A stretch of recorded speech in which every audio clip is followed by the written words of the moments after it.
discussing the future of television today on Carpe Diem.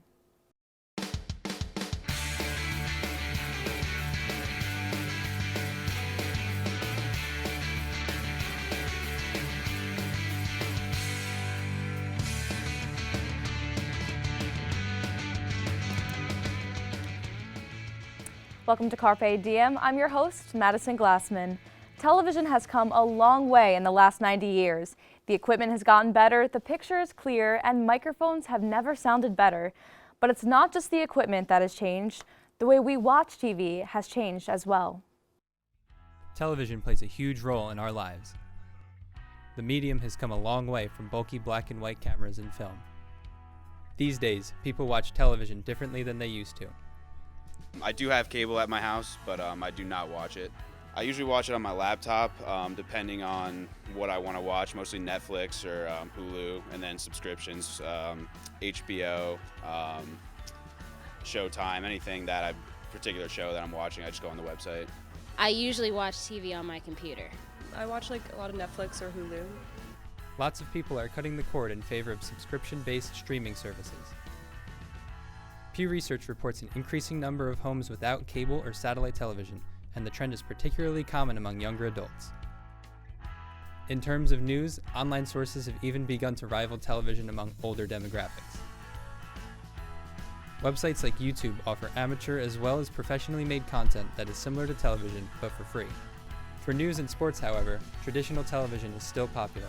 I mostly watch sports, like things such as ESPN, Fox Sports, NFL Network, stuff like that. The internet and mobile devices have caused many rapid changes in the medium of television, and the medium is sure to evolve further into the future. Here with us to discuss these changes in the television industry are Mark DiPrieto and Professor Steve McCarthy. Mark is a camera operator for News 12 New Jersey and has been working in the field for 35 years. Steve McCarthy is an Emmy Award winning network television producer with 30 years of experience and is a news producer at the School of Communication and Media right here at Montclair State. Well, thank you, Mark and Steve, for being with us today. Mark, we're going to start with you. What are some technological advances that has changed the way TV is both made and consumed? Well, first of all, the quality of the picture is much better right now. Also, the sheer weight of the equipment. I'm a field cameraman, and I predominantly been working in news for 35 years, and it's just gotten lighter. It's become a little bit easier now to do the job right now, and the quality of the picture is much more. It's just much better. I mean, you walk into any department store, PC Richards, you see these big screen TVs, and it's just amazing how the quality of the equipment right now. And Steve? Well, I think from a business standpoint, there's been an eruption, an explosion in the last couple of years, and it involves you guys, the young generation who's cutting the cable, which had become the traditional means of delivering. I have some figures here that are kind of amazing. 1 million people cut the cord in a 3-month period in 2017. 22 million adults will have cut the cord, up 33% from 2016. So this is a huge tidal wave of change that's occurring. The networks and the traditional delivery systems are responding. You see HBO Access, CBS Access, HBO Online. But let me ask you a question. You live in a dorm? I do, yes. How many people in your dorm do you think have cable television? Well, I live with 3 girls, and as far as I know, none of us have cable television. So you're definitely right about that. Yeah, it makes a big difference because, you know, the traditional advertising-based television model is going away, and it's going to become more of a subscription model. There'll still be advertising on a lot of streaming stuff and things like that, but a lot of it will be subscription and pay-as-you-go type stuff, and that changes the business model of the business. Well, a big part of this is social media and mobile devices.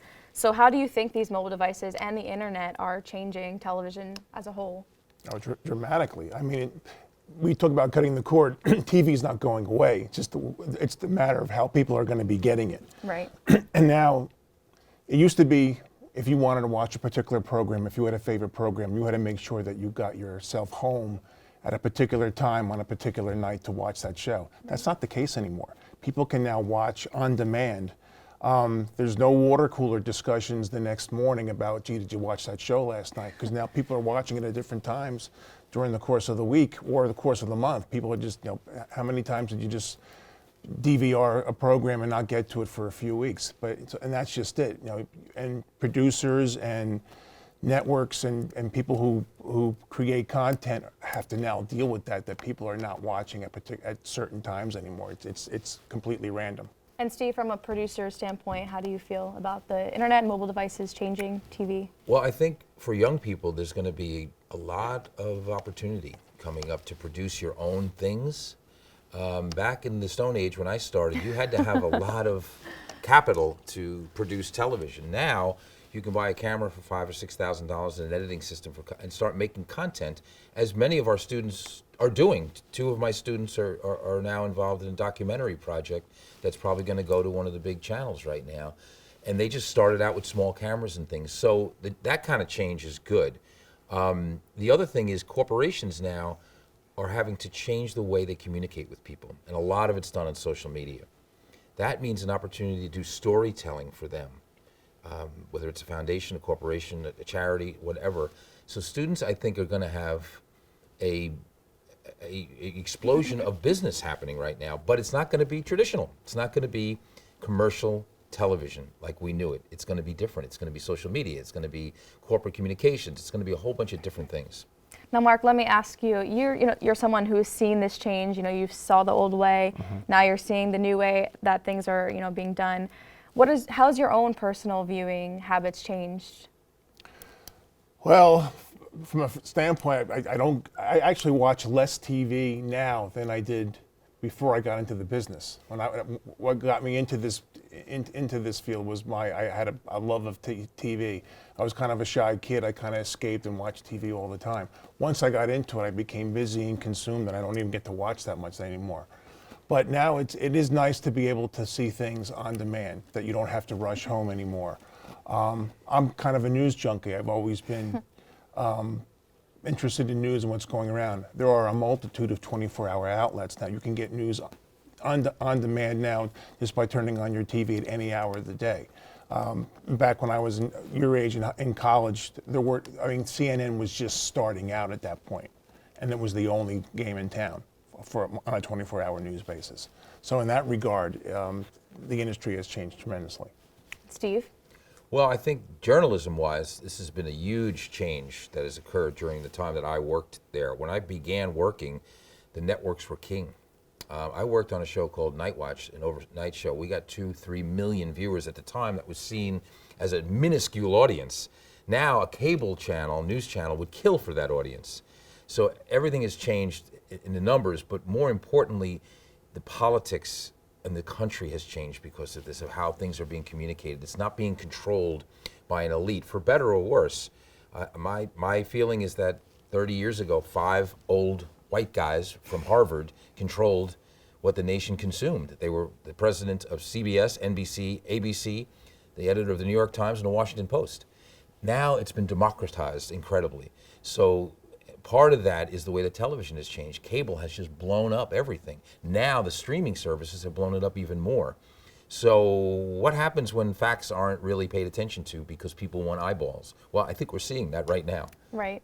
And now speaking in terms of news and more on the journalism side, we're seeing this trend of citizen journalism where anyone can go out in the field and go live right from Facebook, right from Twitter, Periscope. How is this changing the way news is produced and consumed? Mark, we're going to start with you. Well, you have to be careful. As a viewer now, you have to now become more educated as to what you're watching. Is this legitimate? Does this person have an axe to grind? Do these people have an agenda? As we've seen stuff on TV now, things that are said on TV now would never be said 20, 30 years ago because it was just too biased or too one-sided. Doesn't matter now. Everybody, there are people who have an agenda. There are networks, there are certain stations, certain shows that have an agenda or a leaning one way or the other. And so you as a consumer of that product, you now as a viewer have to be more educated. Is this legitimate? Is this person speaking from the middle, or do they have an axe to grind? And it's tough to do that. Because we have to start policing ourselves now, people in this industry, because we have to start calling out our fellow journalists who are not living up to a certain standard. Right. And Steve? Well, I'll ask you a question. Do you want somebody to operate on you that's serving coffee in Dunkin' Donuts right now, or do you want a professional doctor? I think the answer is obvious. Doctor. I think you need a professionally trained journalist Right. to do journalism. And I think there's a danger in relying on citizen journalists because they don't have any training, and as Mark indicated, they might have an agenda. So we trained in this business. We trained in journalism for years, for decades. We are doing the job by a certain code of ethics and a certain code of performance, and that doesn't exist in citizen journalism. Now, is it all bad? No, I think it's great. I think, for instance, covering the war in Syria, we needed those citizen journalists in Syria. It's too dangerous for us to go there. So there is a spot for it, for sure, but I think the professionalism of journalism has to be maintained, and I think we're seeing the outcome when it's not. There's facts floating around here that just aren't true every day. Right. But we're also seeing a lot of news programs turning to social media. I know, for example, NBC has a Snapchat show called Stay Tuned on Snapchat where people can go, and they're about, a minute-long news videos of just headlines, not really like delving into the facts. What is your opinion? And I know News 12 has a program like that as well, The Grid. So what is your opinion about that? It's tough to get news in short little snippets like that. I mean, it's tough. I've always been, like I said, I've been a news junkie. I like a little bit of things of a longer format, so you can get more content, more information. Right. I understand that a lot of people just don't have the time for that. They want their news quick. They want it concise. It may not always be the full story. Sometimes it takes longer to tell a story, and if you want it in 30 seconds, you're not being completely informed. So at some point, like I said, as a consumer of the product, viewers are going to have to decide. Sometimes they maybe even make time to become better informed, and become a better citizen in that regard, and be a little critical of what they're watching on TV. Right. Steve? Well, it's reporting. Reporting takes time, reporting takes resources. I'm doing a documentary for HBO now about Jimmy Breslin and Pete Hamill. They used to go out of the office to report. Jimmy got on the trains, he didn't drive. They were out in the field talking to real people. The problem with a lot of what's happening right now is you have some young people sitting at a computer all day, getting in video, turning it around, and never going out the door, never smelling the smells, never meeting the people, never getting the context. It's a lost art now. So that is a problem. But it costs money to do that. Last year, I spent 6 months reporting a story for 60 Minutes, just in the research phase of it. So that took a lot of time and resources and money. So the deconcentration of media affects things like that. There's not a budget to spend $150,000 on a 12-minute story or more. There just isn't anymore. So that's a problem, and it could be a problem for our democracy too, if citizens aren't being informed by good reporting that takes time. Now you see the Washington Post bought by a billionaire. They now have the resources to do reporting. The New York Times online subscription going up, they have more resources. So there are some good signs here, but the disturbing sign is the 1-minute chap snack, as I call it. Chap snack. You do call it chap snack.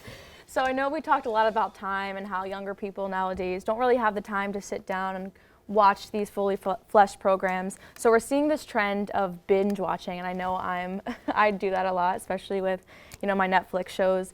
Do you think this change will continue in the future, or do you think television has really found its niche and will eventually flatten out?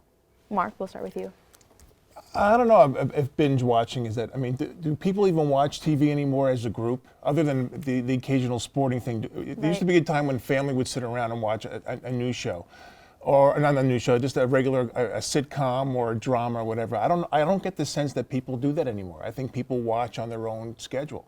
So when you talk about binge watching, yeah, people try to catch up, I guess, with the latest mini-series that they're involved with at the time, but. I just don't know why. I don't do it.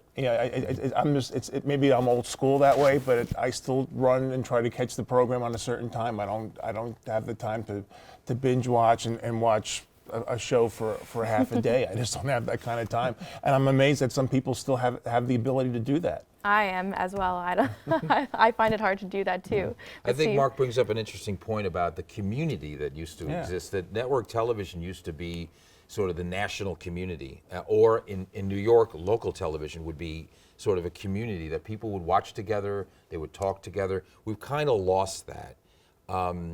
Is there a positive side to it? Yes, there is. There's more democratization, as we've talked about. There's more ability for young people to get their message out and things like that. But we've lost that sense of community you were talking about, that the family would watch together, or the water cooler conversation. I mean, you'd be watching either a documentary or a news program, and sometimes you'd have arguments amongst the viewers who are watching in the room at the same time. That's gone. Like the Super Bowl's all that's left, right? I mean, that we watch. It's basically sporting events. People will only get together at sporting events, or maybe the award shows, things like that. That's sort of that used to be the norm, right? I mean, remember when Seinfeld was on Thursday nights, and people would have like parties, either Super Bowl parties or Academy Award parties, for stuff like that. And then occasionally, on Thursday night, people would get together for Seinfeld or whatever the hot show was at the time. I don't think people do that anymore. I think people are just watching on their own schedule, on their own time, and I think they don't even talk about it anymore. Right. The next day, like I said, there is no water cooler conversation about, hey, did you watch that show last night? Because they're all watching at different times now. But do you think that exact conversation has shifted more towards social media? Maybe they're not having that conversation face to face, but maybe they're taking to social media now for that conversation? Possibly. I think maybe you are having that conversation with maybe more people at one time. But again, maybe because I'm old school, I like the arguing. I mean, when I see people arguing, I think it's good. At least they're getting their ideas out. It's hard to argue, in a text message, unless you do it in all caps. I mean, that's basically how you get your point across now. Right, Steve? Well, yeah, the social media thing is great for some things, but it also has created a divide among us all. We don't talk face to face anymore. We don't gather around the TV set anymore. We don't have Seinfeld parties. We don't. So we're in our own little, on our phone or on this little screen, and we're in our own little world, and binge watching for 8 hours of a show. You're not talking to anybody else at that time, right? You're just concentrating on this show. So I think we're gaining some things, we're losing some things, but technology marches on. I'm sure 30 or 40 years ago, people were having the same conversation about cable television. Oh, it's going to destroy everything, or it's never going to take off, and things like that. So time marches on, things change. There's some good things, there's some bad things. I think you try to look at the bad things and ameliorate them a little bit and make them not as bad, I guess, which means spending a little more time with each other, talking to each other, arguing with each other. Right. And I still like the big screen, and I don't know why people would want to watch a program on a small, scratched up screen, that they keep in their pocket with their keys. Why not go out? Why not go home, relax on a comfortable sofa and watch it on a big 60-inch screen? Right. I think that just goes with the whole back to the whole that it's convenient thing, to pull out your iPhone, iPad anywhere you are in a train, in your commute, and just kind of watch the shows that you've missed. Right. But you were kind of going into my next question. Given the constant and rapid advances in technology, do you think there'll be a new major way that we watch television coming up in the next few years? Steve, we'll start with you. You mean like implanting into your brain or something, or your glasses? I don't know where we can go from here, but I think it's going to continue to change. One of the things I'm concerned about is local news, right? Because Mark has spent his career doing this. It's a real service to the community. If you want to know when your schools are open, your buses are closing, what road construction, how your local government's affected. Your local government affects your life more than the federal government. So if we stop covering this stuff because of this revolution, what's going to be the price that society pays? Things aren't going to be covered. Mark, No, I agree. There is a shift now, I think because of the politics in Washington right now. There's more of a focus on the national scene right now than it is on the local scene. But like Steve was saying, your local government does affect you more than anything else. And for some reason, people either find that boring or just not interesting, but it does impact. Compared to Trump, right? It's the Trump show. But usually, local news, we'll usually get a rating spike when there's a local emergency. When you have like a weather event, if you have an impending hurricane coming, then all of a sudden local news will go through the roof because people want to know what's happening. Where is this storm? How is it going to impact my situation? But for the most part, most people, especially I think because of what's happening in Washington right now, people have a focus of national news right now as opposed to local news. But it may work its way around. As soon as everything is cyclical, every now and then. So. Right. And Mark, do you have any advice for people that are looking to work in the television industry and how they can deal with these changes? Basically, just keep up with it. Watch what's on TV, see what people are watching, and then if it's something you don't want, see what's failing, and find out why it's failing. I still think people, by and large, still want to be informed. I think they want it in smaller packages now and more concise because of time constraints and all that. But I think there's still a market for longer format stuff. I think people, to a certain extent, still want to sit back in their easy chair or on their sofa and watch their big screen TV and take in sometimes the majesty of a good photograph, of good videography. I take pictures for a living. I love watching my stuff on a big TV. I don't want to watch it on my phone. And I think there's still a market for that. I think people still want to be visually stimulated and entertained. And I think, for the young people who want to get into this business, watch what's out there. Take note of what people are watching and then what they're not watching, and try to figure out why, and just give people what they want, but also what they need. But you would tell them to watch, the television, take notes, and learn from there. But do you think that there's more jobs available now in digital news and I don't know if there are more. feasible? There are more stations that are providing content. So in that regard, there are probably more jobs because there are more employers out there. The problem is that because of technology, there are less physical jobs. I know in your studio you have, I think, 3 or 4 camera operators. That's almost a dinosaur now. Most stations now have robotic cameras where there's 1 camera operator in charge of 4 cameras as opposed to 4 camera operators.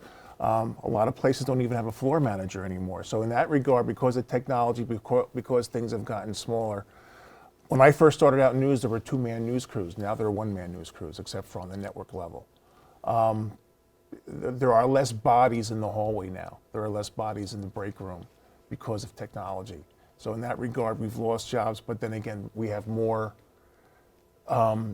vehicles out there. There are more stations out there. There are more networks out there. So maybe it's evened out a little bit, but I'm not quite sure about that. And Steve? Well, Mark, let me ask you a question. Do you shoot differently now because people are watching on smaller screens? In other words, do you shoot tighter? The one thing that I have to, because of where I work, we have an info bar on the bottom third of our screen. Right. I now have to frame my shots to accommodate that info bar. I can't go real tight on an interview because their mouth may be covered by the info bar. So goofy things like that you have to be aware of, because, and that's another thing about people. You're bombarded with information. There's the story that I'm trying to tell on the screen, and on the bottom they're giving you the weather. So the viewer is just automatically divided as soon as they turn on the TV, because, and that's not with our station, it's with any station. There's always going to be a little promo or a little consumer ad or something like that to try to capture the attention of the viewer. Right. And divide their attention to a certain extent as well. So what is your general view of the future of television? Do you believe these new technologies will open a world of possibilities, or do you fear for the future of television? Oh, that's a tough one. I mean, probably That was a lot just probably a about little you. bit of both. I mean, I've seen changes in this business where I've seen people lose their jobs, but I've also seen TV do great things. I mean, we can go live from a breaking event in a heartbeat. Just yesterday I had to do a governor's press conference, and they said we want to take it live because we wanted an update on what's going on with storm coverage, with the aftermath. I remember when I first got into this business, it wasn't like that. We basically would do the press conference, rush back to the station, slap together a quick voiceover or a quick package, and then get it on the air. So it may have been maybe an hour and a half between the time he said thank you very much and by the time we got it on the air. Now it's as he's saying it, it's there. And now, and the way we get it on the air instantaneously has changed. You don't need these big satellite trucks anymore. You have these little, what we call them backpacks, so little transmitters that are basically the size of a shoebox. They're cell phones, right? Yeah, Put together. For the most part, they work on a cell signal, Yeah. and that's how we're getting the signal across. So in that regard, you can get your information, especially if it's a matter of life and death. If we're telling you to evacuate a certain area because a hurricane is coming, you want to know that you may not be able to wait an hour for us to get it back to the station and tell you. You want that information instantaneously, and we can do that a lot better now than we could 30 years ago. So it's beneficial. Yes, in that regard, yes. Like I said, there's two sides to that coin. Like I said, people are losing their jobs because a lot of their stuff is being automated. Some stations rely too much on the citizen journalist. You know, we don't need a camera. We don't need to staff a crew overnight anymore, because if something breaks, somebody will break out their cell phone and send it to us. Right. And Steve, do you fear these changes? Well, no, I embrace the changes, and I think that young people should too. Believe me, a lot of parents ask me, what is my son going to do in this business? Why, are they going to be jobs, right? And I say yes, but it's not going to be what we did necessarily. Right. And again, storytelling is paramount. Learn how to tell a story. Also, learn how to do a couple of different things. You know how to shoot, you know how to edit, and you know how to report. I do. Yeah, you have a lot of arrows in your quiver, as I like to say. That's going to be the future, and that's what we're trying to teach here, is to do multiple things, to have multiple skills, to be successful, and to create content. That's the buzzword now. Create content, tell stories. Again, tell it for the corporation, tell it for the school, tell it for the bank, tell it for some of my work now involves doing corporate communication work. Everybody's got to tell their story nowadays. So it's going to be different. You can count on that. But I do believe there's going to be more jobs than ever. I think that people are going to communicate more, but the skills have to be broader. You have to have more skills than when Mark and I first got into business. Yeah. And you either went editorial or you went technical. Now you have to do both. What are some of those skills, Mark? Well, I remember when I first got into business, if you were a cameraman, you were a cameraman for the entire day. Right. And then there was an audio guy, there was an audio technician, and then there was an editor. And never the twain shall meet. That doesn't exist anymore. You basically, I go out in the field, I'm shooting my own stuff, I'm recording sound now, and then and then 5 minutes later, I'm in the front seat of my car and I'm editing on a laptop. I'm doing it, and that is the case with everybody. You have to be able to know more than one skill to get by in this business. Gone are the days when you can do one thing and do it well, and that's it. It just doesn't exist anymore. You have to be able to. And if there's one skill you have to be proficient at, for advice, is edit. Right now, you have a lot of citizen journalists out there that will send their video to maybe if you get a big fire on your cell phone and you want to send it out to a multitude of other stations and get your stuff on air, that's fine. But each one of those stations is going to have a different editor cutting it down to their size, whatever they want. Whether they want a package, whether they want a 30-second voiceover or a 10-second voiceover, somebody's going to have to edit that down. So if there's one skill you have to learn, would be to edit. Got it. It's definitely more of a one-man band environment. Well, thank you, Mark and Steve, for being with us today. Well, that's all the time we have left. Thank you again, Mark and Steve, for joining us today. If you want any more information about this Carpe Diem, you can write to us at the email address on your screen or call us at 973-655-5158. For Carpe Diem, I'm Madison Glassman. Thanks for watching.